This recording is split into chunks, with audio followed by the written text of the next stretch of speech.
Randy Stone. I cover the Nightbeat for the Chicago Star. Stories begin in many different ways. This one began with a strange little man who claimed a most remarkable power. The power to kill with his mind. Nightbeat, starring Frank Lovejoy as Randy Stone.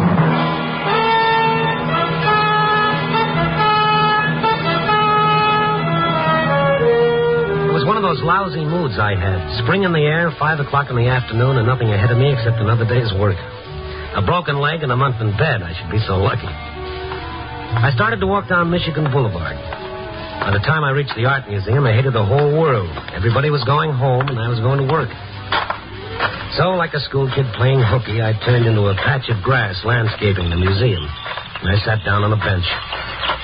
The other end of the bench was a little old guy. He was thin as Melba toast, and he was staring at a pigeon perched on the fountain.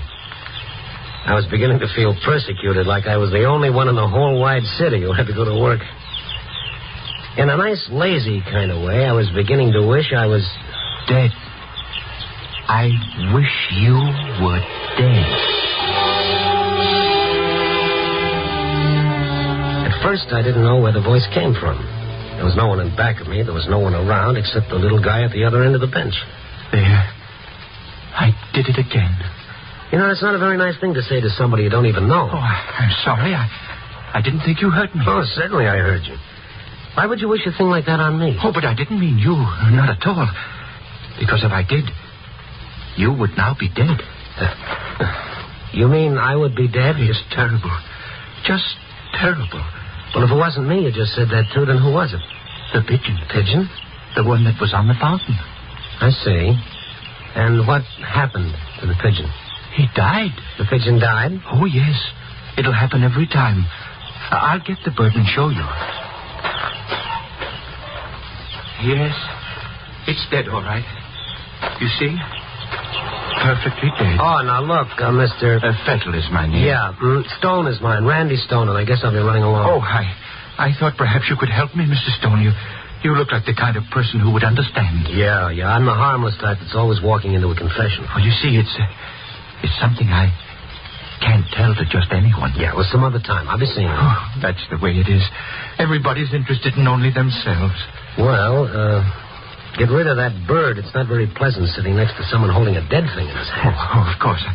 If I put it over there under the bush, would you listen to me? Maybe if I talked about it, it might help. You're not a policeman, are you? Oh, no. I'm a newspaper man. Oh, that's good. Yeah, get rid of the bird. And then you'll listen to me? Yeah, I'll listen to you. Oh, that's very good of you, Mr. Stone. I'll just put it down over here. He was a cute little old guy who didn't seem to fit into a world of airplanes and the Geiger counter. He was still wearing a white celluloid collar and a tarnished diamond stick pin and a black tie. He was as clean as grandmother's old lace and just as faded. His white hair bulged from an old fedora hat, and his eyebrows looked like the prank of a makeup artist. They were untouched by age, and they were strawberry red. I was already feeling sorry for him, and I knew if I could, I was going to help him. He put the bird under the bush, and then he looked down at it and sighed. I didn't mean to do it. Sure, I understand. Now, what's bothering you? You see, I killed that bird simply by looking at it and saying that I wished it were dead. Oh, I see. Mm-hmm. You wished it was dead and it died. You heard me, didn't you? You wouldn't think a thing like that was possible, would you? Well, I don't know. If I remember correctly, there was this fellow King Midas. He had a pretty good thing, too. All he had to do was touch something and it turned into gold. Oh, of course, that was only a fairy tale. You're not poking fun at me, Mr. Stone. You're not implying that I made this up. Well, now, don't get touchy. It's pretty hard to get used to. All you have to do is wish a bird is dead and it dies. Anything. A bird or even a person. And they die. Well, that's quite a power you got.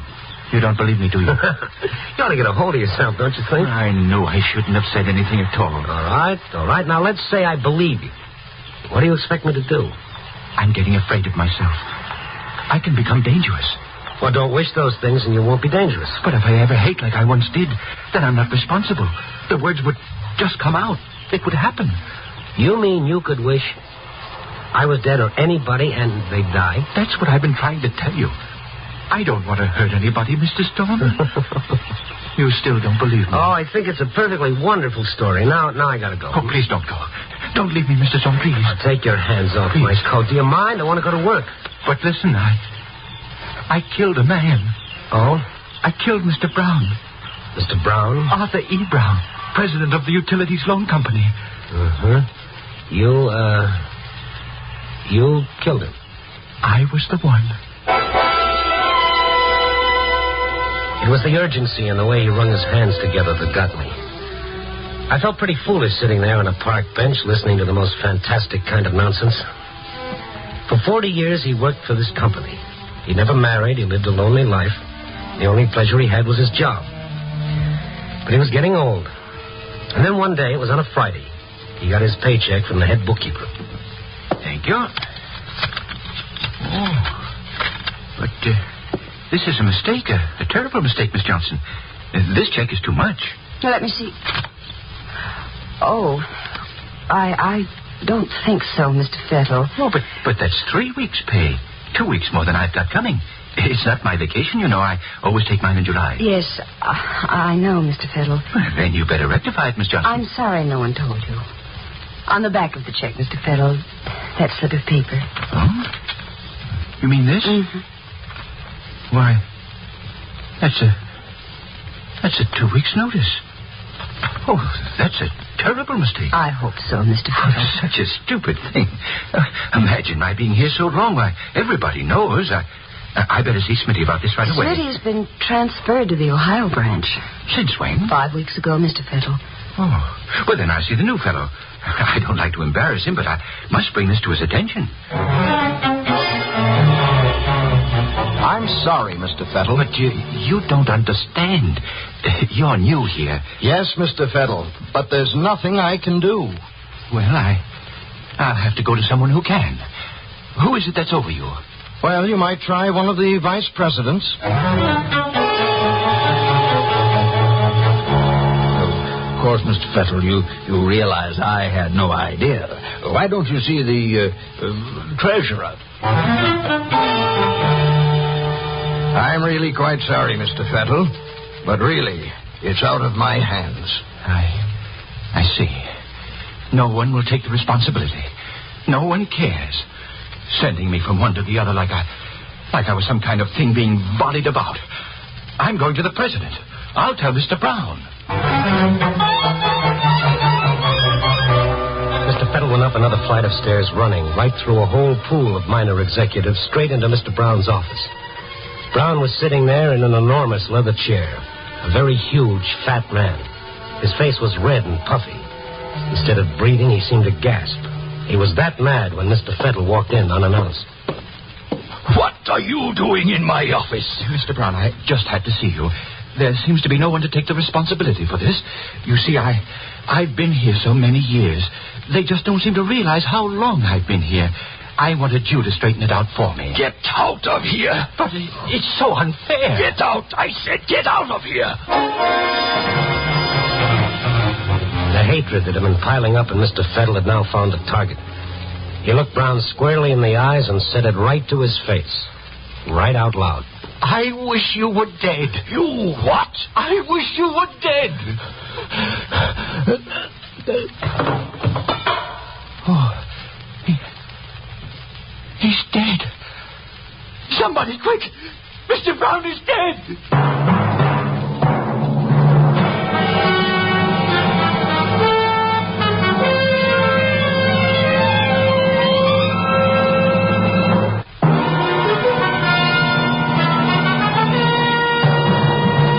And now back to Nightbeat and Randy Stone. Sure, we've all thought about the idea at some time or other in our lives. And we could look at another person and wish he were dead, and bingo, it would happen. But then we all grew up and we forgot about it. But here was this little old guy, Mr. Fettle, who not only believed this phenomenon about himself, but was determined to prove it to me. That's what I get for stopping on a park bench when I should have been on my way to the paper. So you see, Mr. Stone, that's how it all started that day in the office. Well, don't worry about it, Mr. Fettle. Coincidence. Oh, I wish you were right. But what about the flies? I'll buy it. What about them? I'd hold them in my hand and say it, and then they'd stop buzzing and keep real still. Dead. Oh, you're taking yourself too seriously. Stop squeezing flies to death and stop telling yourself you're Superman. But what about the bird? It was perched on the fountain. I wasn't even near him. And I looked at him, and I said it. And then, just like that, it fell to the ground. Dead. First it's Mr. Brown, then it's squeezing the flies, and finally the pigeon. Oh, go on home, Mr. Fettle. Go on home before I begin wishing you were dead. I knew I shouldn't have told you. Now I don't know where to turn. I've got the strangest feeling, a terrible need to test everything. Just to go around wishing things were dead. I'm sorry I took up your time, Mr. Stone. What's that? Hey, Sherry! Wait a minute, Mr. Fettle. That kid over there. Hey, Sherry, over here! I found it! Uh-huh. See that boy with the BB gun? See him? How's that?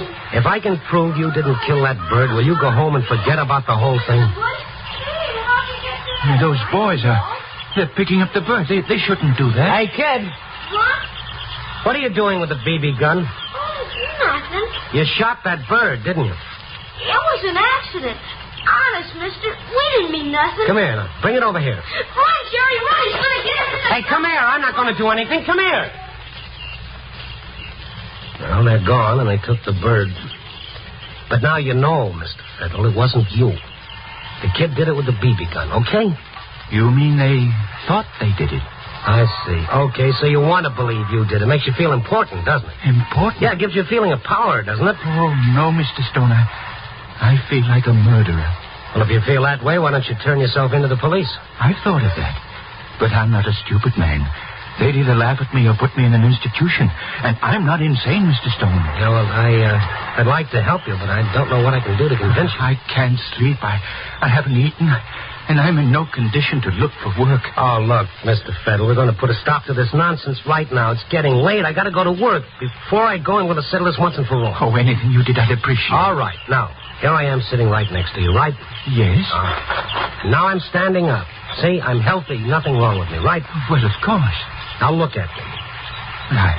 I don't think I understand. Just keep looking at me. Well? All right, go ahead now. Wish that I was dead. Oh, but Mr. Stone, why should I do anything like that to you? You want to be able to go home and get a good night's sleep? You want to be able to eat and start living like a human being again? All right, go ahead. Wish I was dead. I won't do it. I won't. Because you're a liar, aren't you? But don't say that. You're a liar, Mr. Fettle. You're a liar. Keep away from me, please.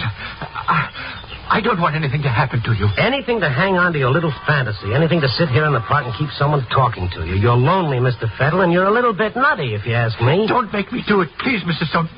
Don't get near me that way. Then say it. I said say it. Despite myself, the sweat was beginning to bubble on my forehead. I could feel the back of my shirt getting wet. I could have kicked myself up and down State Street for being sucked into this old man's stupid little nightmare. But there I was, like a Madison Street mooch, insisting that the guy prove it. Not to himself anymore, but to me. Go ahead, Mr. Fettle, say it. Please don't make me, Mr. Stone. He cringed away from me now, and his back was pressing up against a tree, and I kept following him. As I got closer to him, he had no other place to run. And he stood there with the most peculiar expression in his eyes. All right, Mr. Stone. But it's not my fault, understand? I don't want to do it, understand? I understand. Now say it. Please forgive me, Mr. Stone, but you're making me, isn't that right? You're making me say it. Well, say it and get it over with. I wish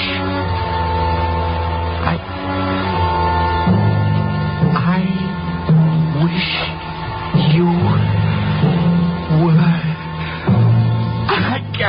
I can't. I just can't. There's no use pretending I wasn't relieved. I felt both frightened and silly playing this little game. I just couldn't do it to you, Mr. Stone. I'm not angry. I've gotten to know you and like you. It's become so personal. I wouldn't want anything to happen to you. As he talked, his eyes became fixed on the building opposite the park. It was a tall building, and way up high, about the 18th story, there was a man up there washing windows. You see that up there? You see him? Oh, the window washer? There's nothing personal about him, is there?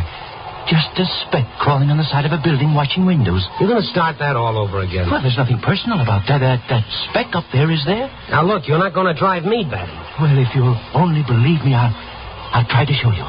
You mean with the window washer? He's pretty far away, and it's so impersonal, and Well, it may not work. Of course it won't work. That's what I've been trying to tell you. Well, I mean my not knowing him. Maybe I have to know the person or be real close. Maybe I have to have an argument with the person or not like him. Yeah, like the pigeon. Oh, well, that was different. I actually looked into the pigeon's eyes, and he looked at me.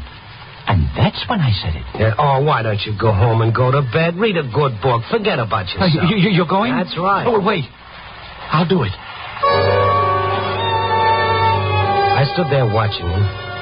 He stared at the man on the 18th floor for a long time.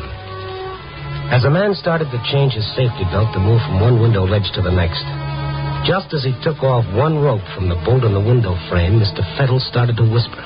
I wish you were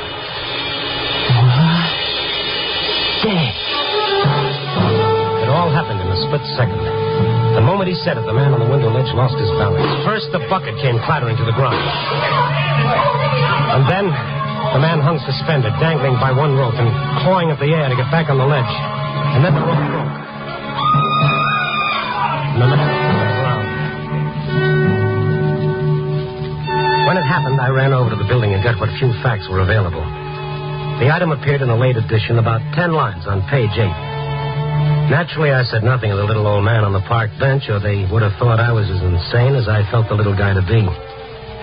But I couldn't get the amazing Mr. Fettle out of my mind.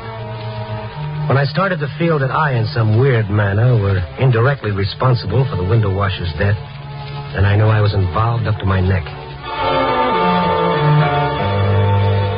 I went downstairs to the newspaper library. I found the item I was looking for. Arthur E. Brown, president of the Utilities Loan Association, had succumbed to a heart attack and was pronounced dead upon the arrival of his personal physician, George Watkins. The first thing next morning, I went to see Dr. Watkins. I'll be glad to give you whatever information you want, Mr. Stone, but I'm also rather curious as to your reasons. Well, in a very general way, I'm interested in certain types of death. Oh, coronary, heart fatalities? You might call it that. What is it you wanted to know? Well, as I understand it, there was someone present in Mr. Brown's office at the time he died. I believe so. One of his employees. I'm wondering if this man could have in any way brought on the heart attack. It's possible. But that particular day, not at all probable. Why not? Mr. Brown had complained of a severe constriction across the chest, and his secretary had already called me before that man was in his office. In fact, I was on my way over to his office before he succumbed. Mr. Brown's secretary was in the first aid room getting him some medicine. You mean Brown was already dying before the man even got into the office? Mr. Brown was already dying of the effects of an extraordinary lunch. With the kind of heart condition he had, his death was just as inevitable as tomorrow's sunrise. It couldn't be any plainer than that. Coincidence number one had been taken care of quite neatly. But that window washer still had to be dealt with.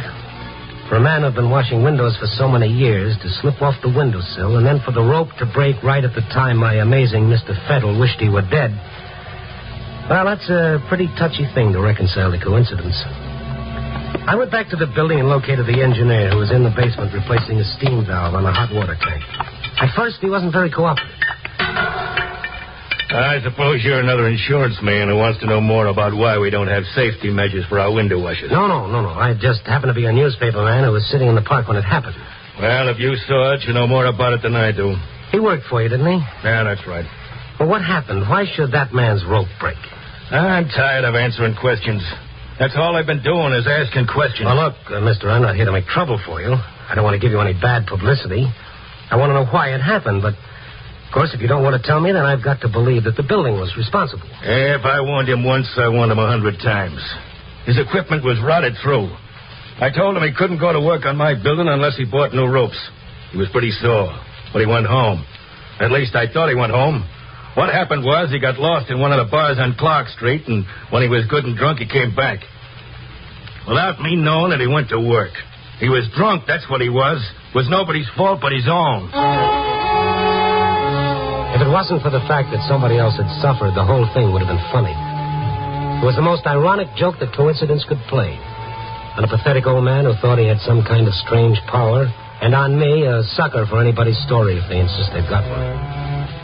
I got Mr. Fettle's address from Miss Johnson at the place he used to work and went over to see him. He lived in an old boarding house. His landlady was a nice old gray-haired woman that was as interested in knowing where he could be found as I was. He hasn't been home since yesterday. And that's not like him. 15 years he's lived here. And he never spent a night away from home. But does he have any relatives or friends that he could have gone to? Not a soul, sir. The loneliest man I ever knew. But the nicest. Why, he just wouldn't hurt a soul. Well, I've got to find him. Oh, but something's wrong, isn't there? No. I've got a pretty important message for him, and it'll make things a lot easier on him when I tell him. I see. Can't you tell me? No, it's rather personal. Here's my number, though. You can reach me at the office. No matter what time he gets in, if you have any regard for him at all, please call me. I certainly will, sir. And nobody has better regard for him than I have. He's been getting awful thin lately. Yes, you'd think a man wouldn't starve himself just because he was out of work. Now, would you, sir? Well, you call me. It'll be a lot different after I talk to him. I went to the office by way of Bughouse Square. I inquired here and there about an old gent with the white hair and the strawberry-colored eyebrows. They knew who he was, all right, but they hadn't seen him. I was getting worried about him. A nice little guy somewhere in the city running away from himself, thinking he was a dangerous killer. When I got to the office, there were no messages. I put my feet on the desk and I waited. And I started to do my column with coincidence playing the villain. I got halfway through, put my feet back on the desk, and dozed off. 2:00 in the morning, the phone rang.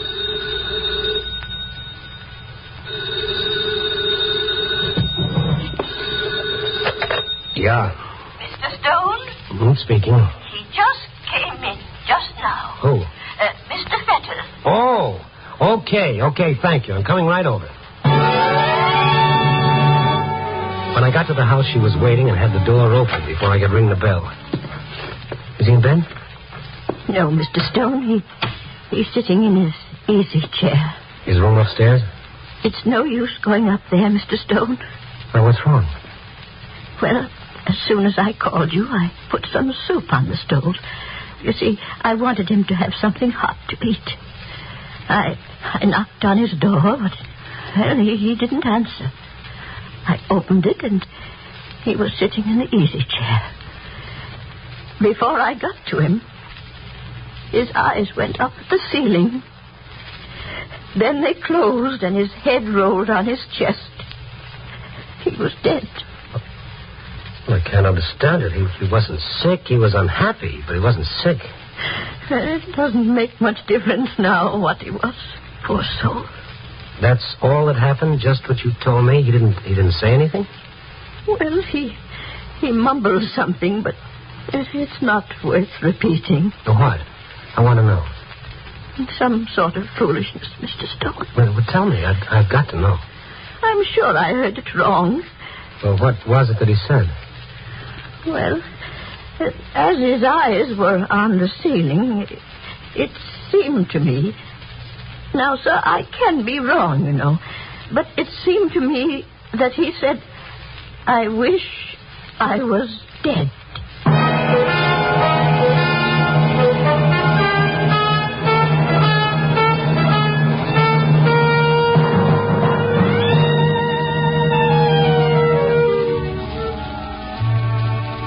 Sitting on a park bench in the warm sun doesn't always lead to peace of mind. Not if you happen to be a harmless little guy who draws the ace of spades every time he makes a wish. Of course, we know that everything that happened was just coincidence. We all know things like this don't happen. You know, like the flying saucer. Copy, boy.